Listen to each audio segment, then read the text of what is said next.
Good afternoon, everybody. This is the article that I wanted to read a couple of days ago, just never got around to it.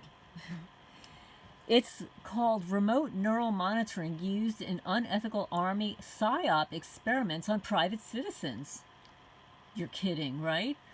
It's dated January 18, 2017, by Cindy Lewis as a contributor. This is the Huffington Post, actually. So this, again, it's January 18, 2017. Remote neural monitoring used in unethical Army PSYOP experiments on private citizens. This is Lorraine Alternative Homesteading. Please hit the thumbs up. I appreciate it. Thank you so much for listening. I know that some of these topics are difficult to wrap your mind around. I mean, even if you're a targeted person, it's difficult. It's difficult for me. It makes me very angry. Examining the social and legal impacts of alarming DARPA research detailed in a nightmarish account submitted to police. The future tech known as remote neural monitoring. Future tech, yeah, they're calling it future tech. Back in 2017. We all know well enough that they've been doing it before then. Has emerged from conspiracy speak to being known as a real-world defense system already in development. Till recently, often dismissed as impossible, remote neural monitoring is a defense system relying on satellite relayed electro-optical energy like lasers to measure and model the brain activity and sensory nerve impulses of an individual. Any data that is sampled and transmitted remotely, machine learning algorithms can then correlate communication and behavior data with brain activity data from individuals who are targeted. Do you hear that? I'm just going to repeat that, just in case you didn't hear it the first time. Any data that is sampled and transmitted remotely, machine learning algorithms can then correlate communication and behavior data with brain activity data from individuals who are targeted, explained William Starrett, a technology consultant and author of the landmark police report briefing that he agreed to include in a recently published book. It is a letter to the Texas governor entitled the Jade Helm Report, Jade Helm Report, offers chilling insight into the daily life of a modern, quote-unquote, targeted individual or a victim of gang stalking. According to military researchers, gang or group stalking has been an Army psychological operations training rite of passage for years. Isn't that interesting? Army. An Army psychological operations training rite of passage for years.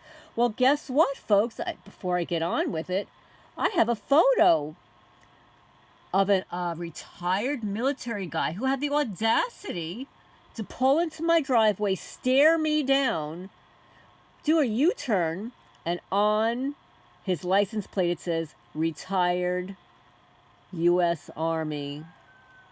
I kid you not. Actually, maybe I'll post it as a thumbnail.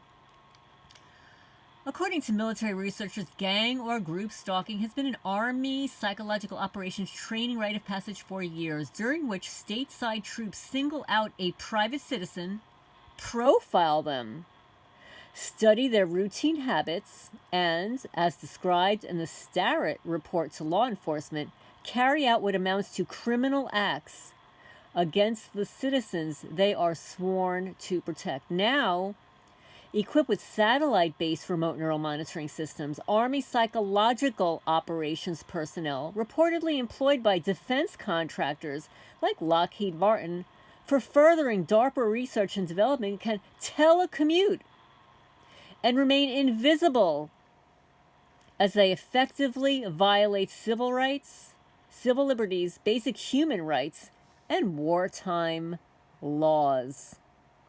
According to Starrett, as early as 2017, the harassment explained in a letter to the Texas governor, the Jade Helm report, have been ongoing for over a year in the Richardson, Plano, surrounding Dallas, Texas area, and while traveling. law enforcement and state government have either neglected to respond, refused to take any action, or deferred investigation to the military program sanctioning activity, the book reveals. The Starrett report to law enforcement begins with solemn personal objectivity. Quote, while completing a software specification for neural networks and drafting a non-provisional utility patent application for modeling emotion representations as data. I'm just going to repeat that. Modeling emotion representations as data. I was attempting to sell my home. Oh, well, that sounds familiar. It was during that time when this nightmare of endless harassment and forced participation, resulting in theft of services, began. Readers then see how Starrett's concurrent self-funded research and development was interrupted by military members, reportedly employed by a major defense contractor who stole trade secrets, intellectual property, and strategies for hedge funds to build expert systems leased back to the military and intelligence organization clients. Oh, the criminals. Routinely dissuaded verbally and subliminally by psychological operations, PSYOP personnel, using the remote neural monitoring systems, Starrett's numerous attempts to contact Texas military was met with no response. So here you go, folks. This is psychological operations. Okay, let's tear that apart for a minute. Psychological. Now, who would employ a psychological operation?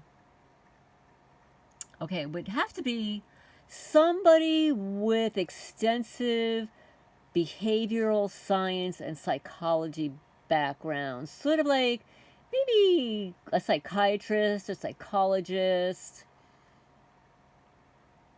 You know, one of those people that are employed by the military that also violate their code of ethics to psychologically profile innocent people for torture.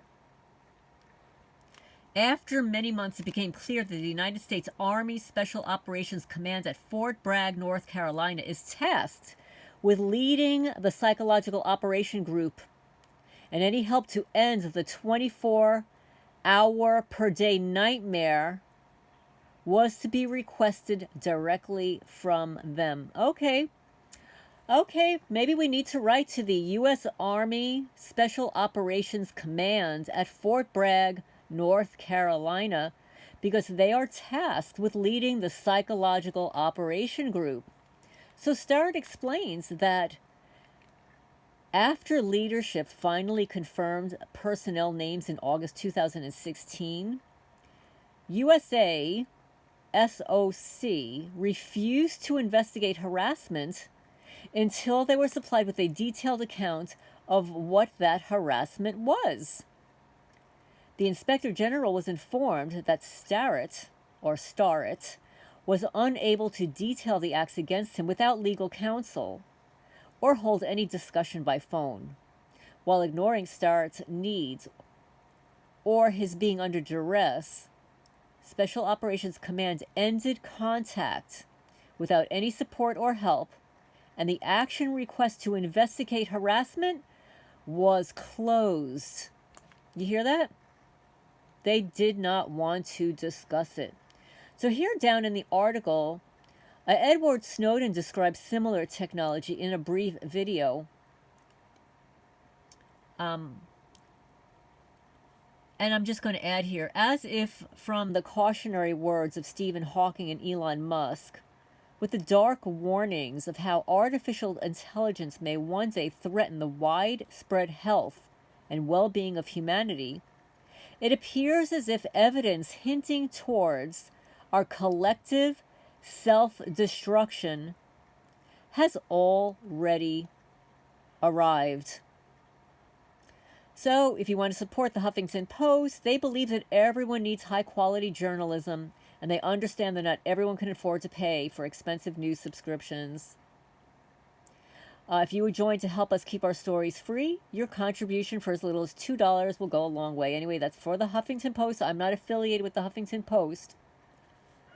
So now Edward Snowden, let's see how this sounds, because I've got a very When I think about here an instance that really just struck me as, oh my God, we can do this. And that we can do it to anyone. And that we can do it to anyone was that people at NSA, analysts, can actually watch people's internet communications, watch them draft correspondence, and actually watch their thoughts form as they type. Watch their thoughts form as they type. You write a message, you know, an analyst at the NSA or any other service out there that's using this kind of attack against people, any other service out there that's using this kind of attack against people can actually see you write sentences and then backspace over your mistakes and then change the words and then kind of pause and think about what you wanted to say, pause and think about what you wanted to say, and then change it, and then change it, change it. Do you hear that? This reminds me of the video that I posted of that woman, Melanie Segado. She was giving a lecture on implants and mind reading. And what she disclosed was that she really likes to hack brains. She's very interested in the social implications of it. But they will monitor a brain to see if it is focused or unfocused. And if the brain is unfocused, they'll just go in and zap it to make it focused. Unlike targeted individuals, when we are focused on a task, this program will deliberately sabotage our efforts to move forward in what it is that we were thinking about. They'll do that in multiple ways. The phone will ring by a perpetrator. Perpetrator will honk their horn. Somebody will bump into you. Somebody will call unexpectedly. Or they'll just put you to sleep, if all else fails, with radio frequencies. Brain hacking. And it's this extraordinary intrusion, not just into your communications, your finished messages, but your actual drafting process, into the way you think, into the way you think, into the way you think.